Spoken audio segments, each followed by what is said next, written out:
42 degree 43 degree চলছে। এই কারণে প্রতিদিন 4-5 কেজি করে অনেকে পানি খাচ্ছে। তারপরও এটা কত দূরে সূর্যটা, তখন আসবে মাত্র আধা হাত বা এক বিঘত উপরে। এ কঠিন অবস্থাতে মানুষ একটাই আওয়াজ দিতে থাকবে সারা ময়দানে, পানি চাই, পানি চাই, পানি চাই। আল্লাহ পাক বলেন, ভয় করো ওই দিনটাকে। এ বিশাল দিনে মানুষ দাঁড়িয়ে থাকবে, সূর্যটা আসবে মাথার আধা হাত উপরে, তামা হয়ে যাবে মাটি, টকবক করে ফুটতে থাকবে মগজ, নাক কান দিয়ে বয়ে বয়ে পড়বে। পুরা ময়দানে একটাই মাত্র আওয়াজ থাকবে, পানি চাই। কি চাই? ওয়াত্তাকু ইয়াওমান তুরজাউনা ফীহি ইলাল্লাহ। তোমরা ভয় করো, শুধু হামজা একা না, ওয়াত্তাকু বহুবচন, এটা সবাই মিলে ভয় করো।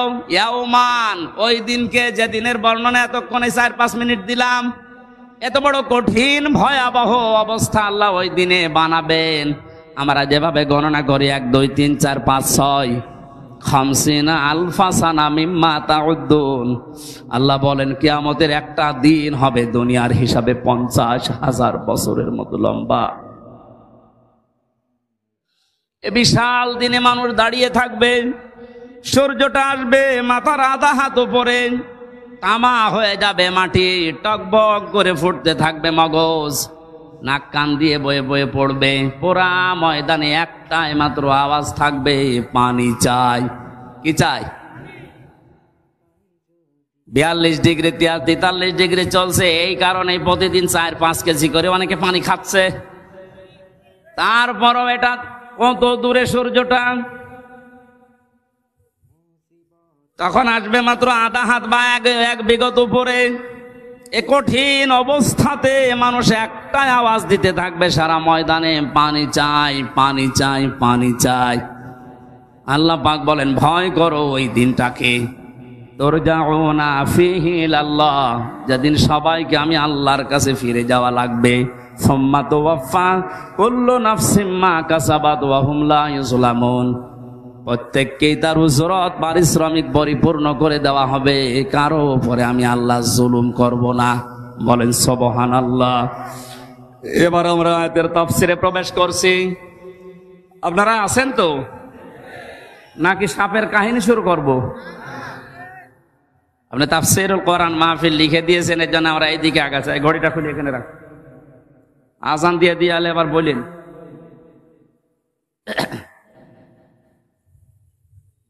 যেদিনের বিচার ব্যবস্থার কথা এবার বলছিলাম, 3টা শ্রেণীতে পেয়েছি ইবনে কাসির তাফসিরে। 1 নম্বরে মহান আল্লাহ বিচারের ব্যবস্থা যেটা বানিয়েছে, আল্লাহর বিচার ব্যবস্থায় কোনো অবিচার নেই। জবাব দেবেন বললাম ছাত্রের মতো, আল্লাহর বিচার ব্যবস্থায় কোনো অবিচার। আরো জোরে বলেন, আল্লাহর বিচার ব্যবস্থায় ন্যায় বিচার করলে সবাই ধরা খাবে। এই ভাই, এই ঠিক বুঝে বলিস। আমি বললাম কোন অবিচার নেই, ন্যায় বিচার করলে কেউ বাঁচবে না, সবাই ধরা খাবে। এটা ঠিক আছে? তা কি বিচার করবে বলেন? ন্যায় অবিচার নেই, ন্যায় বিচার করলেও বাঁচবে না, কি বিচার করবে?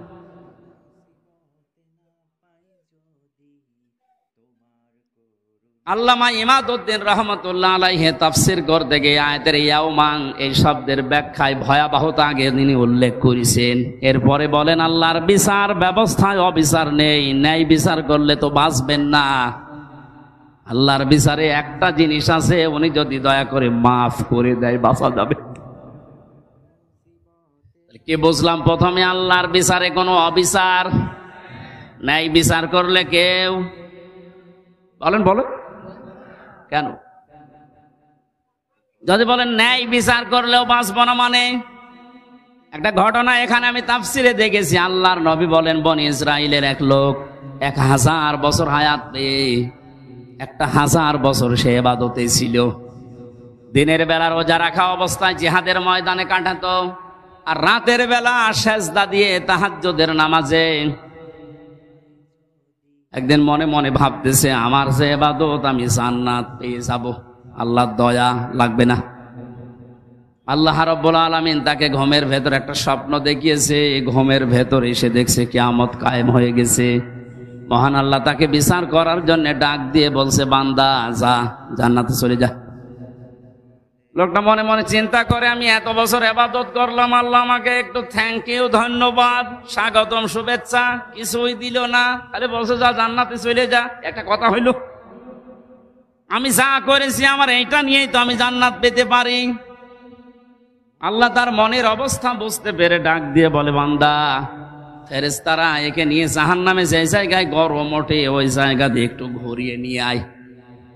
ওখান থেকে ঘোরাচ্ছিল, হঠাৎ করে দেখে পানির পিপাসায় তার কলিজা ফেটে যায়। বলে, ফেরেশতারা আমার একটু পানির ব্যবস্থা করে দাও। ফেরেশতারা বলছে, এখানে ফ্রি পানি পাওয়া যাবে না, পানি পেতে হলে তোমার ইবাদতের কিছু আমাদের দেওয়া লাগবে। যা করেছে এতদিন অর্ধেক দাও, জীবন বাঁচে না, ইবাদত করবো কি, দিয়ে দিলাম অর্ধেক। পানি খাওয়ার পরে দেখবেন মানুষের প্রসাবের চাপ দেয়, পানি খেয়েই বলছে আমি প্রসাব করব। এখানে প্রসাব যেখানে সেখানে করা যাবে না, ব্যবস্থা আমরা করে দিতে পারি, বাকি যা আছে ইবাদত ওইটাও দিয়ে দেওয়া লাগবে। বলে, আমার এদিকে সহ্যের বাইরে চলে যায়, করব কি, ওটা যা দিয়ে দিলাম। আমার আল্লাহ এবার ডাক দিয়ে বলে, বান্দা এক গ্লাস পানি ভেতরে ঢোকাইলে আর এক গ্লাস বের করে ফেলে দিলে, এতটুকুর কারণে 1000 বছরের যা ছিল পুঁজি সব দিয়ে দিয়েছো। 1000 বছরে কত গ্লাস পানি পান করেছো বলো? প্রতিটি গ্লাসে 1000 বছরের ইবাদত না দিয়ে তোরে আমার জান্নাতে আর দেব না। দিনাজপুরবাসী আমরা কেউ বাঁচবো না আল্লাহ নাই বিচার করলে। একটা মাত্র পথ আছে, আল্লাহ পাক যদি বলে যা আমি তোরে মাফ করে দিলাম। এই জন্য কাবা শরীফ যারা তাওয়াফ করে, আমি কয়েকদিন আগে এসেছি, 6ষ্ঠ চক্করে মানুষ একটা দোয়া আল্লাহকে শোনায়, আল্লাহুম্মা ইন্না আলাইয়া হুকুকান ফীমা বাইনি ওয়া বাইনিকা।